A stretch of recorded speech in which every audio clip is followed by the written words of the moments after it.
Bonjour et bienvenue. Aujourd'hui, on va se pencher sur un conflit intérieur que beaucoup de gens connaissent. Un conflit qui peut être vraiment douloureux.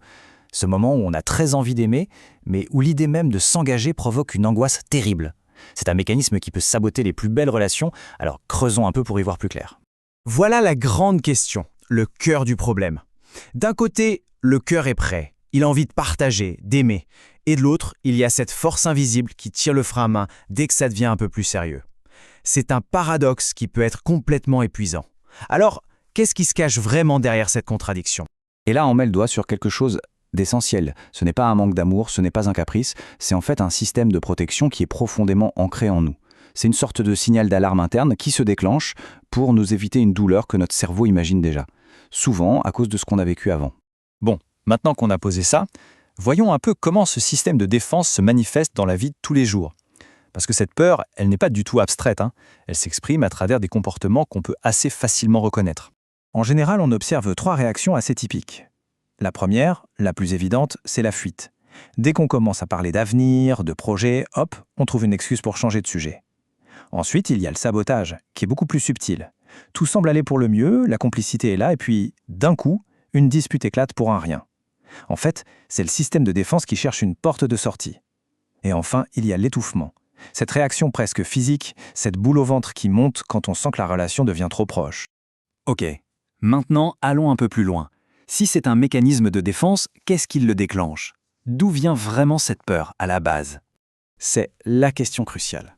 Pourquoi est-ce que notre propre esprit viendrait saboter notre quête du bonheur en amour? La réponse, elle est rarement en surface. Elle est souvent cachée dans des schémas très anciens, des blessures qui n'ont jamais vraiment cicatrisé. On peut souvent regrouper les causes autour de 4 grands piliers. Le premier, c'est le traumatisme, une vieille blessure, une trahison ou une rupture difficile qui fait sonner l'alarme au moindre signe de danger. Deuxièmement, l'héritage familial, quand on a grandi en voyant que le couple c'était surtout des conflits et de la souffrance. Troisièmement, il y a ce que j'appelle le mythe de la prison, cette croyance que s'engager c'est dire adieu à sa liberté, à son identité. Et enfin, la faille d'estime de soi, cette petite voix qui nous souffle qu'au fond on ne mérite pas d'être aimé ou qu'on finira par tout gâcher. Bon, tout ça, c'est ce qui se passe à l'intérieur. Mais à l'extérieur, dans la dynamique du couple, qu'est-ce que ça donne? Quelles sont les conséquences concrètes? Et ça, il faut vraiment le comprendre.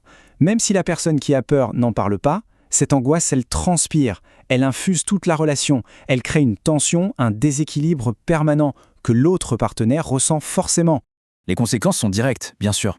Ça crée une atmosphère d'incertitude constante. Les disputes sur l'avenir deviennent un sujet récurrent, et l'un des partenaires a l'impression de marcher sur des œufs en permanence. Ça donne des relations qui semblent construites sur du sable, sans aucune fondation solide. Et ça, c'est épuisant et ça fait souffrir tout le monde. Alors, comment on fait pour sortir de ce cycle? La clé, c'est souvent dans la manière dont on voit nos propres protections. Et justement, cette section propose une métaphore assez puissante pour y réfléchir. Voilà l'image à garder en tête. Le cœur, c'est un endroit précieux qu'on a envie de protéger. C'est un réflexe qui est non seulement normal, mais sain. Le vrai problème, il commence quand cette protection devient complètement excessive. Et c'est là tout le paradoxe. À force de vouloir se protéger des voleurs, des menaces extérieures, on installe des barbelés, des alarmes, des défenses tellement solides que même les personnes les plus bienveillantes, celles qu'on aimerait tant accueillir, ne peuvent plus rentrer. La forteresse devient alors une prison. Cette phrase, elle résume tout. Le but, ce n'est pas de tout raser, de démolir ses défenses et de devenir complètement vulnérable. Non, le but, c'est d'apprendre à être le gardien de sa propre porte. C'est de savoir quand l'ouvrir, pour qui, et de toujours garder le contrôle, de garder ses propres clés. Du coup, une question vraiment intéressante à se poser, c'est qu'est-ce qui fait le plus peur? La peur d'être abandonné, de se retrouver seul, ou à l'inverse, la peur de perdre son espace, son identité, la peur d'être envahi par l'autre? Réussir à identifier sa crainte principale, c'est déjà un premier pas énorme pour comprendre son propre fonctionnement. On arrive maintenant à la dernière partie, celle du chemin vers le changement, comment on passe de la simple prise de conscience à une vraie transformation de cette peur. Le point de départ, il est là. Il faut créer un espace sûr. Un endroit, souvent avec l'aide d'un professionnel, où on peut enfin mettre des mots sur ses peurs sans que ça déclenche automatiquement le réflexe de fuite ou de conflit.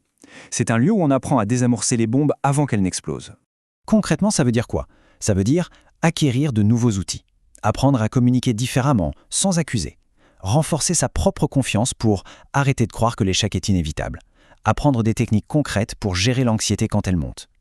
L'objectif final, c'est de faire en sorte que le futur ne soit plus une menace, mais redevienne un possible, une page blanche à écrire.